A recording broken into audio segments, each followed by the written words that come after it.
有航空母舰杀手之称的海军高效能舰艇，今透早举行落水典礼。总统蔡英文除了亲身主持以外，也甲这只各男各造的军艇号名做塔江军舰。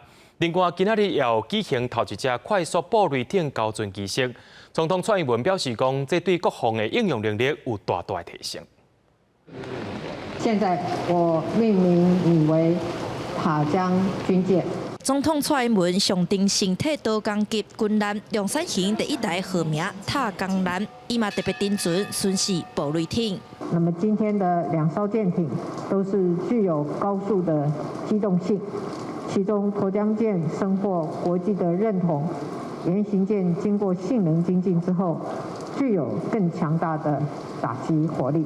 这摆的塔江舰是依照台东的塔瓦溪来号名，象征百万做人唔惊艰苦的精神。另外一个意思是海上的堡垒。原本的海军多工级原型舰已经服役5吨外，量产型的塔江号除了提升到700吨，满载船速有30节，嘛装配有3支对空输送雷达。 反乱飞弹、加76快跑系统，会使讲火力强，阁有防空能力。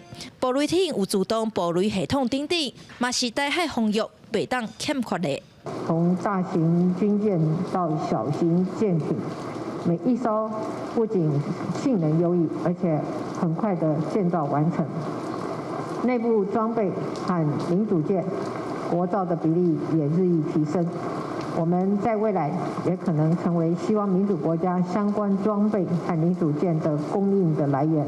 自前一站各座畅水舰来起工，到多工级安平舰交船，搁到今仔日多工舰量产型落水等等，国军连续向外界展现国防建军的成果。记者陈雅文、林玉凯依然报道。